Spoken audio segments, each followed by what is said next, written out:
Good afternoon, ladies and gentlemen. Welcome to the Talk Sports Show with host Alec Pequignot today. Today's a loaded show. I'm going to give you my upset picks, covers, and point spreads. And I'm also going to give you teams I was wrong on this year, Coach of the Year. Let's get right into it.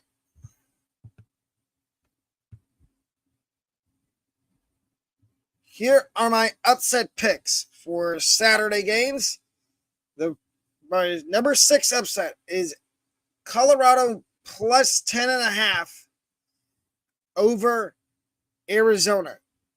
I like the bounce back opportunity here for Colorado. And I think Colorado can pull the upset here.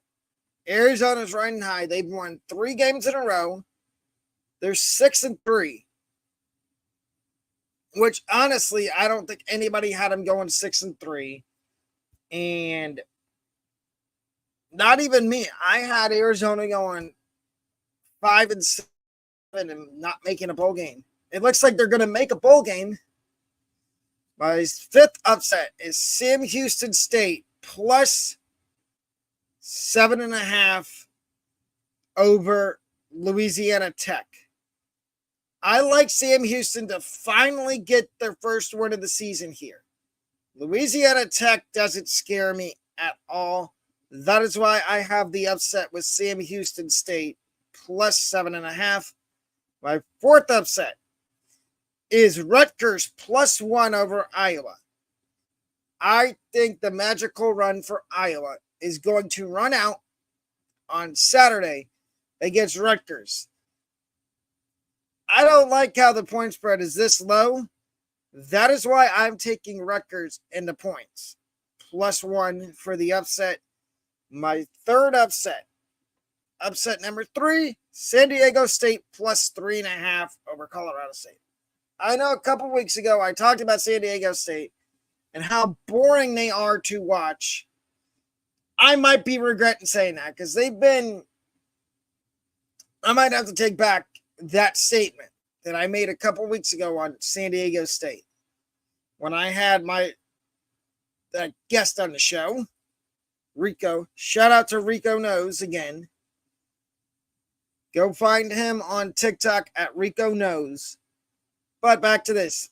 I like San Diego State here to pull the upset. And I think it is very much possible that happens. Upset number 2 is Nebraska plus 2.5 over Maryland. Maryland's another team that started out the season really good, but it seems like they're falling off the face of the earth, and they've lost 4 in a row. I think it's going to be 5. I think Nebraska upsets them. And then my last upset is Minnesota plus 1 over Purdue. I like this upset because Purdue is, let's just face it, they're a team that has not had a good season, and I will talk about them again later in the stream. And that is why I like Minnesota in this spot to pull the upset. Now my cover picks. My first cover is Oregon State minus 20.5 over Stanford. I'm easily taking the cover here for Oregon State because I don't know if Stanford can hang around for a long time against Oregon State. Oregon State bludgeoned Colorado last week. Just bullied them on the offense and defensive line. And that's what you look for in a team that is ready to compete for a conference championship like Oregon State is. Cover number 5, Texas minus 12 over TCU. This is an easy cover for me because I just got news before the show today that Quinn Ewers is going to be back for Texas. He's going to start tomorrow against TCU. I'm pretty sure of that. I heard it from a couple valid college football sources. So, with that being said, I like Texas minus 12 here. My fourth cover is Wisconsin minus 10.5 against Northwestern. Wisconsin, they've had a rocky season, up and down. They'll win a couple in a row, then they'll lose. I like them here against Northwestern. And Northwestern's another team you will hear about later in the show. Cover number 3, Kansas State minus 21.5 over Baylor. I think this is going to be a blowout. I don't think Baylor's going to stick around for more than the first half. That is why I am taking Kansas State minus 21.5 to cover over Baylor. Cover number 2 is South Florida minus 7 over Temple. Temple is one of the worst teams in the AAC.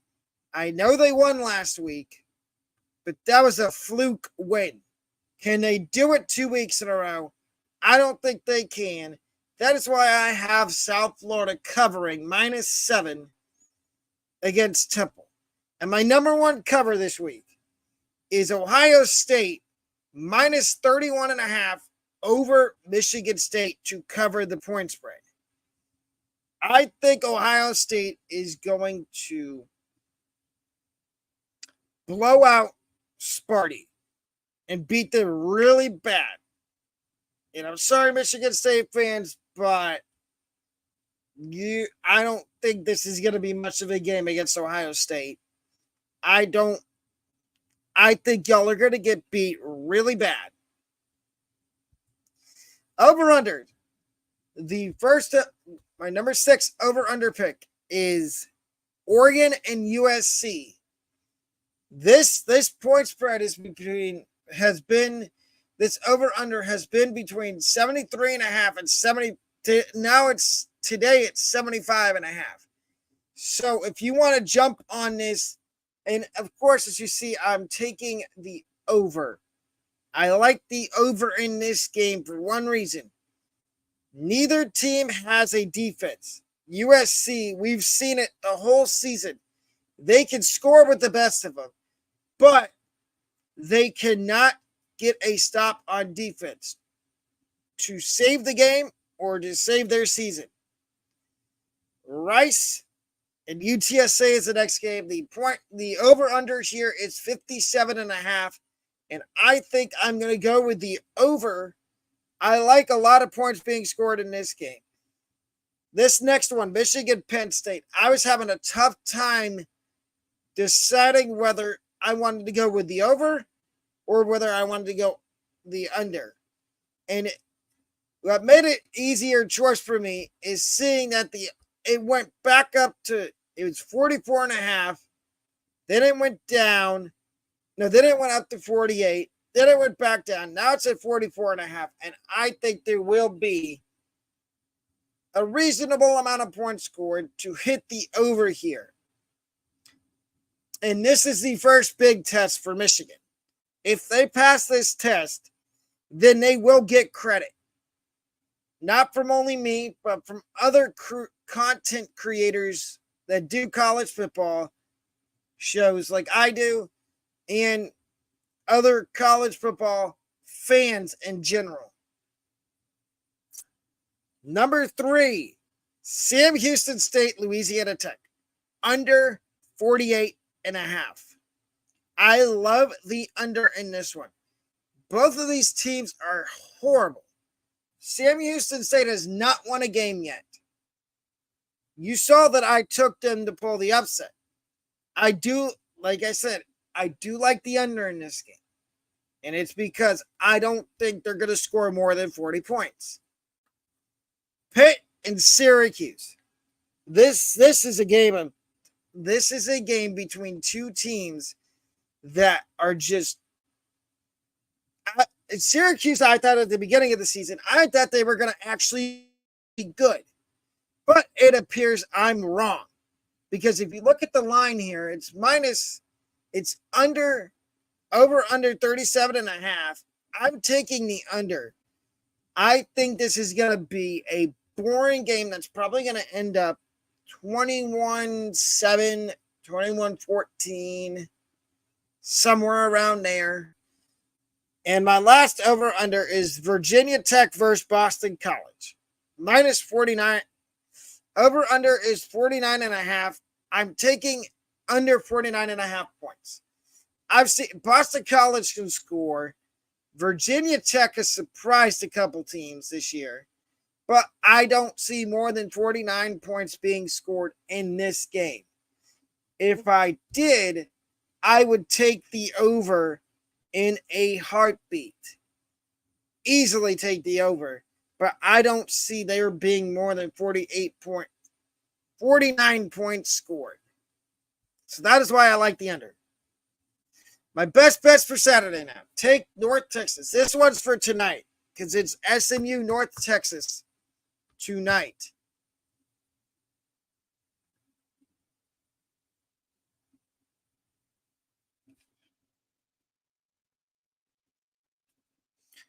I like North Texas under 24 and a half points, and the line is minus 120 for that bet. The next one is take Troy to cover minus 21 and a half over Louisiana Monroe. And the last one, take Nebraska plus 320 to win first quarter by 7+ points. Now, here's my Saturday picks. My first pick is South Florida and Temple. I like South Florida in this game to win. Arizona, Colorado. Like I said a minute ago, Colorado's my upset pick. So obviously, as you see, I'm going with Colorado. But caveat is I think Arizona just falls apart in because you got Travis Hunter, Shedeur Sanders, Shiloh on defense, Shiloh and Travis Hunter on defense, Shedeur on offense. I think Colorado's going to win this game somehow. Georgia State, App State. I'm picking Appalachian State for one main reason. I like App State, and I think they will win this game. And then Wisconsin, Northwestern. If it wasn't obvious earlier who I'm picking Wisconsin. I don't trust that Northwestern could win any. But, man, have I been wrong on them. And you'll see in a minute. Teams I was wrong on, teams that have surprised me this year in college football. The first one, James Madison, preseason expectations, medium. I had them winning between 7 and 8 games this year and finishing 5th in the Sun Belt. And they have very much outdone those expectations. And they're top of the Sun Belt, undefeated, ranked. The next team that I had high, Rutgers, their preseason expectations for me were medium, 4 or 5 wins. And right now, they are picked in my preseason pool in the Big Ten to finish 8th. Right now, they've won 6 games, and they're probably in the top 4 or 5 in the Big Ten. Wisconsin, preseason expectations for me, very high. I had them winning 8 or 9 games and finishing 2nd in the Big Ten. I don't think they're going to get there. USC, preseason expectations for me were very high. I had them winning 10 or 11 games and winning the Pac-12 and going to the Pac-12 title game. That doesn't look like it's going to happen. And it's the fear of the unknown. Is Caleb Williams going to declare for the draft? I think he will, but I think his draft stock it's fluctuating. It's going up, down, up, down. I really don't know. West Virginia, preseason expectations very low. I had them winning 1 or 2 games and finishing in last place in the Big 12. And they've outdone that. They have managed to win 6 games and make a bowl game. College football teams, I was wrong on this year. And I just mentioned one of these teams a minute ago. My first one is Northwestern. Preseason expectation, win projection for me was 2 wins, and they finished in dead last in the Big Ten. They've won 4 games, which, like I said, I think I got them wrong because I thought once Pat Fitzgerald got fired that they were just going to give up on the season and win maybe 2 games. One of the 4 games they won was against Howard, and they almost lost that game, which would have put them at 3 wins instead of 4. West Virginia is the next one. Preseason win projection for me was 2 wins. I had them winning 2 games the whole year. And as you see, they have won 6. So I was wrong on West Virginia. Big time wrong. Purdue, their win projection total in the preseason for me was 8. And I understand they have a new head coach. And they've had a tough season. New head coach, new quarterback. I mean, Hudson Card does look like he could be something for Purdue. Like I said, I had them winning 8 games, and they've only won 2 so far. Florida, my preseason projection for them was 4 wins, and they've won, current number of wins, 5. They've won 5 games. So they have outdone their win total so far by 1 game. East Carolina, and this is the one I was most disappointed in. I thought they were going to be very competitive in the new American Athletic Conference. It doesn't appear that's the case. I had them before the season started, I had them projected to win 6 games. And they've only won 1 game. And I'm sorry, but that just doesn't cut it for me. Coach of the Year projections for every conference per Talk Sports, which is me. American Athletic Conference Coach of the Year, South Florida, Alec Golish. MAC Coach of the Year, Chuck Martin, Miami of Ohio. Big Ten Coach of the Year, Matt Rule, Nebraska. Conference USA Coach of the Year, Jamie Chadwell, Liberty. Kirk Siganetti, James Madison, Sunbelt Coach of the Year. Troy Calhoun, Air Force, Mountain West Coach of the Year. And Neil Brown, West Virginia, Big 12 Coach of the Year. Now I'm going to give you a little explanation as to why I think these guys might be Coach of the Year. So, the first one, Alec Golish, South Florida. The reason I think he could be the Coach of the Year in the AAC is because he took a team in USF that has won 4 games this year. They won 2 games all of last season and fired Jeff Scott. And they brought in Golish, and look what he's done in year 1. They've won 4 games, which is more than they've won in the last 2 years. That is why I think Alec Golish could be Coach of the Year in the American Athletic Conference. Now we get to Miami of Ohio. Chuck Martin. Why I think he could be the MAC Coach of the Year.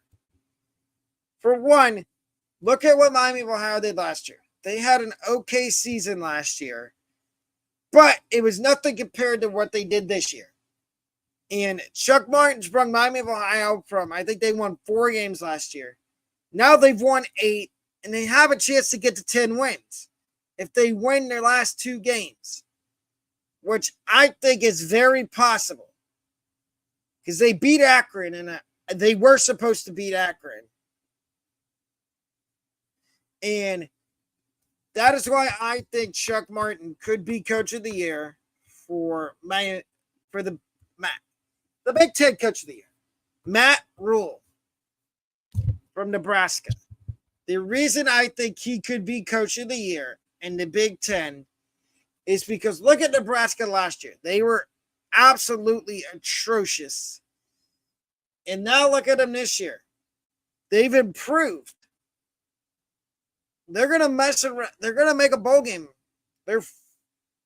And here's the catch. They still have a shot at maybe winning the Big Ten West. And look at what Matt Rule's done with this team.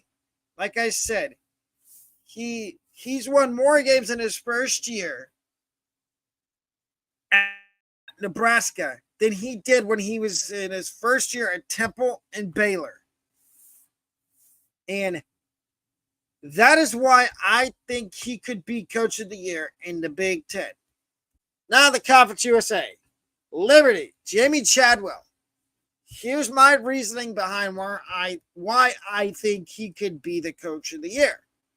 For one, nobody was expecting Liberty to be this good after they lost to Freeze. They thought Liberty was just going to fall back down.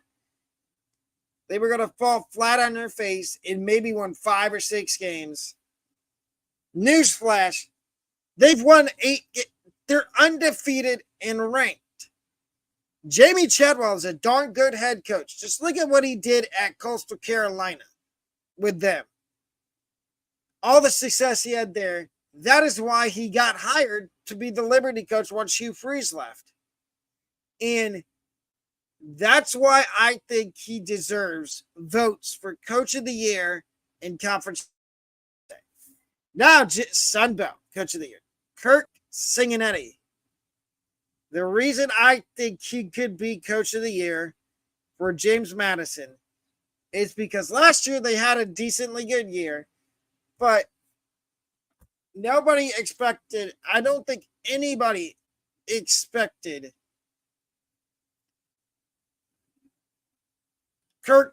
James Madison to hit the portal like they did. They went out and got Jordan McLeod and got a few other guys. And look at what Jordan McLeod's done. He's put up gaudy numbers, passing. He's a dual threat quarterback. That is why I think that Kirk Singanetti deserves votes for Coach of the Year for the Sun Belt. Now, this next one. This is a service academy. Troy Calhoun, Air Force, Mountain West Coach of the Year. Here is my reasoning why I think why Troy Calhoun deserves votes for Mountain West Coach of the Year. If you look at Air Force's record last year, they weren't good. And I was hearing rumblings that they were thinking about getting rid of Troy Calhoun. But the boosters came out and said, no, don't get rid of Troy Calhoun. Keep him. Give him another year and see what happens. Well, they were undefeated up until last week when they lost to Army. But I think the reason that Troy Calhoun deserves votes for Coach of the Year for the Mountain West is due to the fact that you don't send your kids to a service academy to play athletics, to play sports. You send them there to become a good human being, a good man or woman. And if they happen to play football or basketball at that service academy, so be it. But look at what Troy Calhoun's done, for example. He's brought a team that nobody was talking about in football, in Air Force, and he has them ranked. I think that is very much deserving of votes for Coach of the Year. I did forget to put the SEC on here, but I think, in my opinion, the SEC Coach of the Year, and you might laugh at me for this, I think it should be Billy Napier because everybody at Florida was wanting him gone. And look what he's done with Graham Mertz as his quarterback. I understand Graham Mertz is not that good of a quarterback, but I think that's why Billy Napier deserves votes for Coach of the Year for the SEC. The last one, Neil Brown. This is the third time in the show I've talked about West Virginia. I think Neil Brown deserves votes for Coach of the Year because of how good they've been this year, when nobody thought they were going to be good. He took a team that had 2 wins all of last year and now has them at 6. That's a 4-win improvement. They've improved by 4 wins. So I think that's why Neil Brown deserves an opportunity to be nominated for Coach of the Year of the Big 12. And, ladies and gentlemen, let's hear it for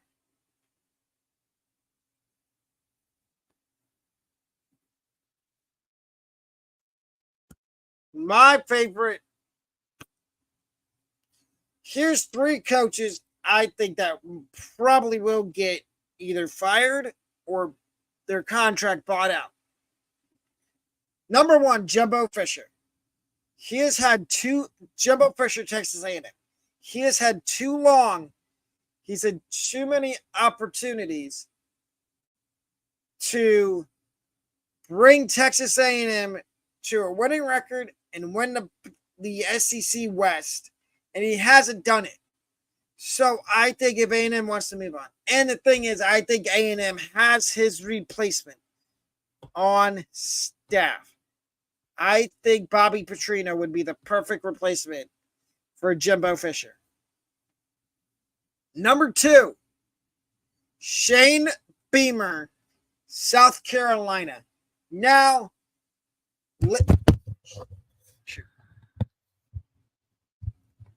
that's my fault. I did not mean to do that. Now, I want you to listen very closely to this. Shane Beamer, I think they consider letting him go, but I've heard his buyout is in the neighborhood of like $40 or $50 million. And I know there's going to be boosters at South Carolina that say, no, don't buy out Shane Beamer because then we have to find a new head coach, and that's going to take a long time. The third one, and I didn't think I'd be saying this at the beginning of the season,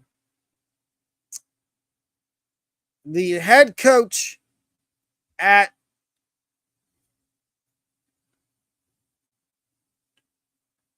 Brett Pry at Virginia Tech. I understand that Grant Wells got hurt early in the season and you didn't have a backup plan, but that doesn't matter. There's a very lenient history at Virginia Tech of winning from Frank Beamer, who was there forever, to now Brett Pry. But I think Brett Pry, if they don't win out the rest of the season, I think he's canned. I think he gets fired.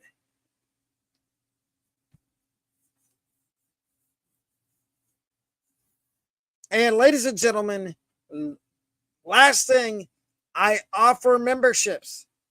You get perks with the memberships. They start at 99 cents a month, $2.99 a month.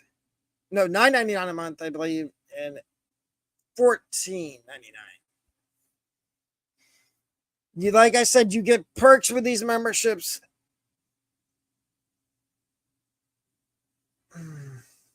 And it helps the channel. And with these, you get You get to skip the line and you get first come, first serve for fantasy baseball next year, for fantasy baseball league next year, fantasy football next year, fantasy hockey, and fantasy basketball. All those leagues you get first dibs at when they open.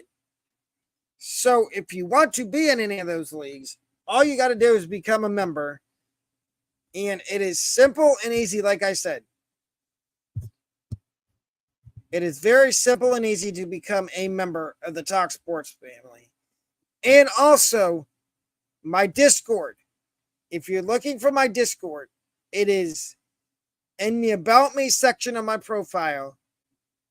I recommend joining because that is where all these picks will be going after the show. And ladies and gentlemen, that will do it for today's show. If you enjoyed, please like, comment, subscribe, and turn on notifications so you don't miss an upload. And also, please vote on the community polls that I put up every day on my channel. And thank you.